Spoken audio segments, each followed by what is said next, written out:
آپ صلی اللہ علیہ وسلم نے ایک صحابی کو دیکھا درخت لگا رہے ہیں. آپ نے فرمایا کہ یہ تو کئی سال کے بعد پھل دے گا, تمہیں یقین ہے کہ تم اتنے سال زندہ رہو گے؟ ہے بھائی. فرمایا موت یہاں پر ہے اور امیدیں اتنی دور, لمبی لمبی. ایک حدیث میں آپ نے اشارہ کیا کہ انسان کی موت یہاں سوار ہے گردن پہ, اور پلاننگ کیا کر رہا ہے؟ وہ لمبی لمبی پلاننگ کر رہا ہے. تو اس حدیث سے پتہ چلتا ہے کہ نبی صلی اللہ علیہ وسلم درخت لگانے سے منع کر. درخت بھی ترقی کی ایک قسم ہے نا. ارے درخت کیوں لگاتے ہیں؟ اس لیے کہ آج انویسٹ کروں گا, کل اس کا فائدہ اٹھاؤں گا, یہی مقصد ہے نا. تو یہ درخت کی مثال میں تمام چیزیں آ گئی. آج تعلیم حاصل کرنے کے لیے اپنے ٹائم کو انویسٹ کرتے ہو, کل اس ایجوکیشن کا فائدہ اٹھاتے ہو. یہ ٹائم کی انویسٹمنٹ ہے یا نہیں ہے؟ آج آپ کسی بزنس میں پیسہ لگاتے ہو, کل فائدہ اٹھاؤ گے, یہ پیسے کی انویسٹمنٹ ہے یا نہیں ہے؟ تو ہر قسم کی جب ترقی اس وقت تک نہیں ہوتی جب تک آج آپ کچھ خرچ نہیں کرتے. آج قربانی دیتے ہو کس کے لیے؟ آنے والے کل کے لیے. پیڑے کھانے سے تو کچھ نہیں ہوتا نا, کچھ تو کرنا پڑتا ہے آپ کو. میں جو یہاں بیٹھ کے بیان کر رہا ہوں تو یہ بھی ایک قسم کی انویسٹمنٹ ہے نا. اپنے گلے کو استعمال کر رہا ہوں, اپنے ٹائم کو استعمال کر رہا ہوں. کیوں؟ میرے ذہن میں ہے کہ یہ میرا ٹائم جو خرچ ہو رہا ہے یہ بھی ایک انویسٹمنٹ ہے جس کا فائدہ مجھے اللہ سے امید کرتا ہوں آخرت میں ملے گا, اور دنیا میں یہ ملے گا کہ لوگوں کو موٹیویشن ملے گی, لوگ سیدھے راستے پہ چلیں گے. چلانے والے تو اللہ کی ذات ہے. تو جو بھی کچھ کر رہا ہے اس کے پیچھے فیوچر ہوتا ہے, اور اگر فیوچر ہی کو مارکیٹ سے نکال دیں آپ ڈرا ڈرا کے کہ کل ہی مر گئے تو کیا ہوگا؟ تو جب فیوچر ہی نہیں ہے تو آج کچھ کرے گا وہ؟ ہے بھائی جو بچے اسکول میں پڑھ رہے ہیں, ایک لڑکا MBA کر رہا ہے, بڑی محنت کر رہا ہے. اطلاعی کہ MBA کرنے والوں کے لیے جابس ہی پاکستان میں ختم ہو گئی ہیں. میرا خیال ہے آخری پیپر بھی اگر رہ گیا ہوگا نا وہ پیپر بھی دینے نہیں جائے گا, کہے گا جب اس کا کوئی فیوچر ہی نہیں, میرا دماغ خراب ہے, میں کیوں جاؤں. کیا خیال ہے بھائی؟ تو جیسے پیپر کینسل ہو سکتا ہے, زندگی بھی تو کینسل ہو سکتی ہے. یہ بھی تو اعلان ہو سکتا ہے آپ کا یہ آخری دن ہے. تو نبی صلی اللہ علیہ وسلم ان صحابی کو یہ فرما رہے ہیں کہ موت یہاں رکھی ہوئی ہے اور پلاننگ اتنے سالوں, تمہیں کیا پتا کہ کل تک زندہ رہو گے کہ نہیں رہو گے. درخت 5 سال کے بعد پھل دیتا ہے کھجور کا. اس حدیث سے پتہ چلتا ہے کہ درخت نہیں لگانا چاہیے, آج کل کے لیے انویسٹمنٹ نہیں کرنی چاہیے, بس آج مزے اڑاؤ, کھاؤ پیو, کوئی پتہ نہیں کل کا. اس حدیث سے بظاہر یہ پتہ چلتا ہے کہ نہیں چلتا, اگر چلتا ہے تو بولے ہاں چلتا ہے, تاکہ مجھے پتہ چلے کہ کچھ سمجھ میں آ رہا ہے کہ نہیں آ رہا. تو اگر صرف اتنی حدیث ہوتی تو ہم درخت کبھی بھی نہ لگاتے. اسلام میں درخت لگانا اچھا کام نہ ہوتا. جہاں جتنے نیک لوگ رہتے وہاں زمین چٹیل ہوتی, اور جو جتنے برے لوگ ہوتے وہاں گرینری بہت زیادہ ہوتی, کیونکہ ان میں دنیا کی محبت ہوتی. وہ درخت لگاتے کہ فائدہ ہوگا, آکسیجن ملے گی. کیا خیال ہے؟ لیکن صرف ایک حدیث نہیں ہے, دوسری حدیث بھی ہے. آپ صلی اللہ علیہ وسلم نے فرمایا, صحیح مسلم کی حدیث, جس نے درخت لگایا اور قضا آ گئی, موت آ گئی اس کی, اتفاق سے مر گیا, تو آپ نے فرمایا اس درخت سے جب تک لوگ تو دور کی بات پرندے بھی فائدہ اٹھائیں گے اس کو ثواب بولو بھائی ملے گا. ایک حدیث میں درخت سے منع کیا جا رہا ہے, دوسری میں درخت کی ترغیب دی جا رہی ہے. بتاؤ ایک ہی پیغمبر جو سچے بھی ہوں, 2 اپوزٹ اور 2 متضاد باتوں کا حکم دے سکتے ہیں؟ ارے آپ کے ابا کہہ رہے ہیں یہ کام کرو, پھر کہہ رہے ہیں نہیں کرو, آپ کہیں گے ابا سمجھ میں نہیں آ رہا, آپ کروانا چاہ رہے ہو کہ رکوانا چاہ رہے ہو؟ میں آپ سے کہتا ہوں پانی لے کر آؤ, آپ جانے لگتے, میں کہتا ہوں نہیں لے کر آؤ, آپ کہو گے بھائی کیا ہے, آپ استاد جی کیا ہو گیا آپ کو, کہو گے نا. ادھر آپ کہہ رہے تھے لے کر آؤ, ادھر آپ کہہ رہے ہو کہ نہیں, میں آپ سے کہہ رہا ہوں پیسے کماؤ, پھر کہہ رہا ہوں نہیں کماؤ. یار یہ کیا مذاق بنایا ہے؟ آپ یہ بولو گے نا کنفیوز ہو جاؤ گے.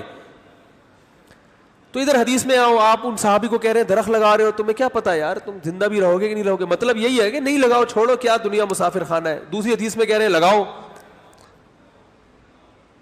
تو ظاہر ہے پہلے جو درخت سے روکا جا رہا ہے اس میں درخت لگانے والے کی نیت کچھ اور تھی, جہاں ترغیب دی جا رہی ہے وہاں آپ کی نیت کو کیا کیا جا رہا ہے؟ چینج. درخت بھی ترقی کی ایک علامت ہے. انویسٹمنٹ ہے, کل پھل ملے گا. ترقی کا مطلب کیا ہوتا ہے؟ کل پھل ملے آپ کو, کل آپ کی حالت آج کی حالت سے بہتر. ہمارے کچھ دوست بیٹھے ہوئے تھے, ترقی کے لفظ کو ڈیفائن کرنے میں ان کا جھگڑا ہو گیا کہ ترقی کسے کہتے ہیں. ایک نے کہا ترقی کہتے ہیں کہ آپ بہت بہت اچھے ہو جاؤ, پیسہ بہت آ جائے, صحت بہت اچھی ہو جائے. بہت ساری بحث ہو رہی تھی تو مجھے بھی انہوں نے بلایا. انہوں نے کہا کہ مفتی صاحب آپ بتاؤ ترقی کی ڈیفینیشن کیا ہے مختصر لفظوں میں. میں نے کہا ترقی کی ڈیفینیشن یہ ہے کہ آپ کی جو کل والی حالت ہے آج والی حالت سے بہتر ہو. بہت بہتر ہو, کم بہتر ہو, یا بدتر ہی ہو لیکن آج سے کم بدتر ہو. آج جتنی بدتر ہے کل اس سے تھوڑی سی کم بری ہو, یعنی ایک اسٹیپ آپ اوپر چلے جائیں. اٹ از کالڈ, وہ جب بھی میں یہ سناتا ہوں نا مجھے وہ لطیفہ ضرور یاد آتا ہے. ٹیچر نے بچے سے پوچھا کہ نیوٹن کا قانون سناؤ. اس نے کہا مس آخر سے آتا ہے. اس نے کہا چلو آدھا سنا دو آخر سے. کہتے ہیں and it is called Newton's law. آخر میں یہی آتا ہے نا, is called Newton's and it is called Newton's law, یا تھرڈ لا یا سیکنڈ لا یا فرسٹ لا. تو اٹ از کالڈ ترقی. تو درخت میں بھی یہی ہوتا ہے کہ آپ کی آج کی حالت سے کل کی حالت کیا ہو جاتی ہے؟ بہتر. کیونکہ آج آپ کے پاس ایک آم ہے, بیج اس کی قربانی دو گے نا, بیج ڈال دو گے تو کل سینکڑوں آم آئیں گے آپ کے پاس. آج آپ نے آم کی ایک گٹھلی کی قربانی دی, کل کیا مل گیا؟ سینکڑوں آم. آپ ایک کھجور کی گٹھلی دفن کر دی, کل کیا مل گیا؟ تو یہ ایک مثال ہے, کہ ایگزامپل ہے. تو اس میں نبی صلی اللہ علیہ وسلم نے بتا دیا ہر وہ ترقی جس کے پیچھے آخرت نہیں ہے اس ترقی سے اسلام آپ کو روکتا ہے, اور ہر وہ ترقی جس کے پیچھے کیا ہے؟ آخرت کا تصور ہے, تو اس ترقی کی اسلام آپ کو ترغیب دیتا ہے. اور پھر اس میں یہ بحث ہی ختم کہ کل مر گئے تو کیا ہو گیا, کوئی بات نہیں, کل مر گئے درخت تو لگ گیا نا, ثواب آپ کو کیا ہو گیا؟ مل گیا. آپ نے پھل نہیں کھایا, قوم کھائے گی, آپ کو اس کا پھل ملتا رہے گا. زندہ رہے تو دنیا میں, مر گئے تو قبر میں. تو بتا دیا ترقی کرنی ہے لیکن آخرت کی نیت سے, اور ان کاموں میں ترقی کرنی ہے جس کا آخرت میں فائدہ بھی ہو. گٹکے کی دکان کھول کے پیسہ کما لیا تو اس پیسے سے آخرت میں فائدہ نہیں ہوگا. سمجھتے ہو گے نہیں سمجھتے؟ سگریٹ کی دکانوں سے بزنس کر لیا, آخرت میں فائدہ نہیں ہوگا. قوم کو کیا کھلا رہے ہو بھائی تم؟ جائز ہے سگریٹ کا, علماء کا اختلاف ہے اس میں, لیکن کیونکہ اچھا کام تھوڑی ہے. تو ایسی چیز کو ہدف بنانا ہے, ایسی چیز کو ہدف بنانا ہے جس میں لوگوں کو فائدہ ہو. تو اگر زندہ رہے تو خود فائدہ اٹھاؤ.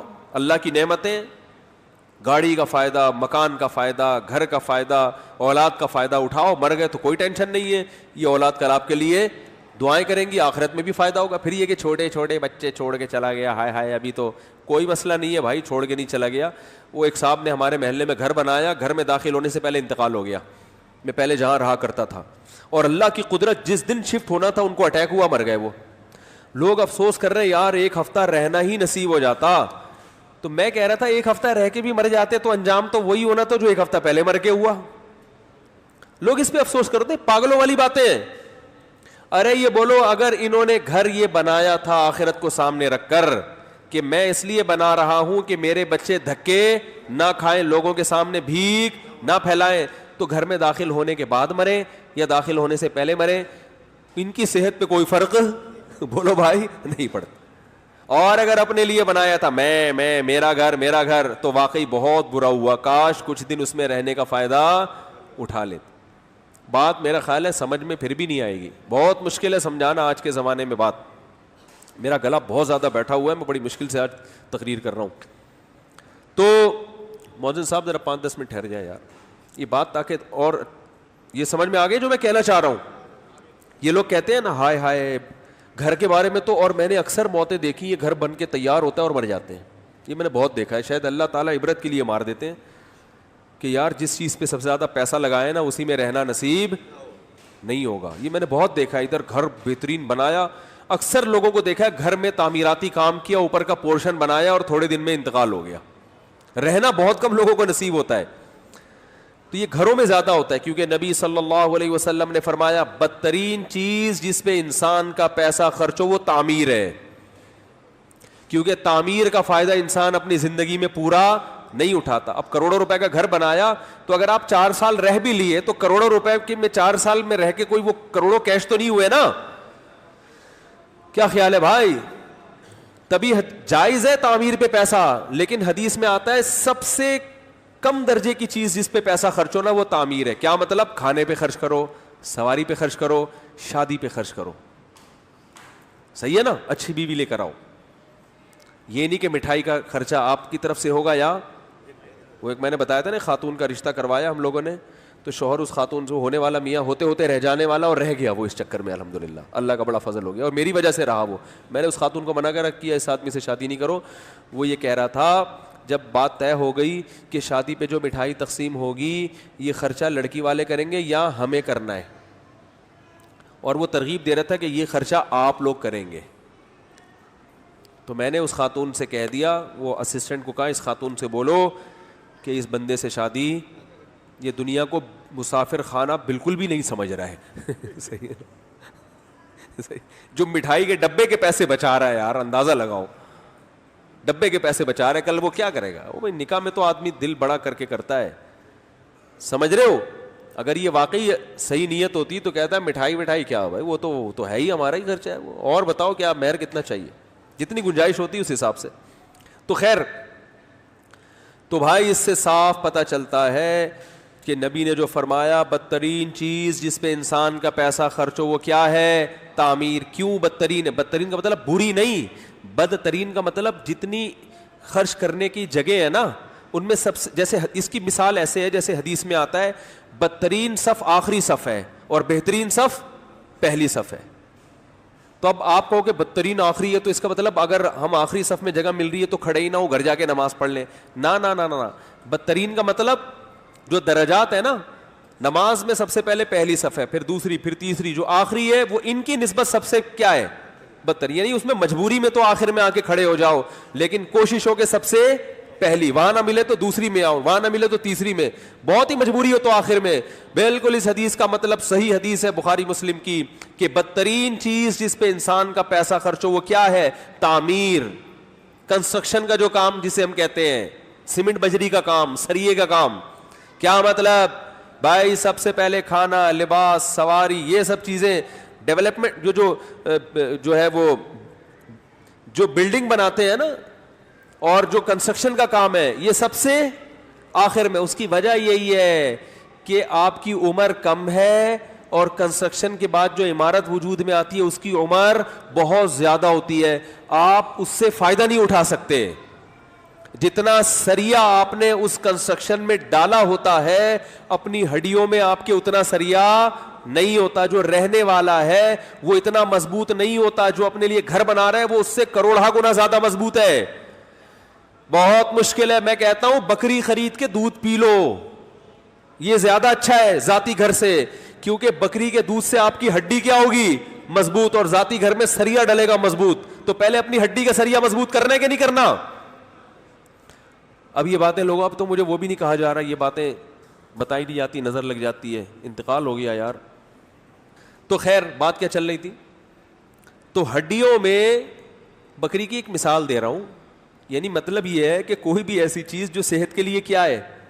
اچھی ہے, تو اس پہ تو لوگ فوکس کر ہی نہیں رہے. اس کو ہڈیوں کی کنسٹرکشن کا کام تو بولو بھائی ہو ہی نہیں رہا. ہڈیوں کو تو مضبوط کرنے کی کوشش ہو ہی نہیں رہی ہے.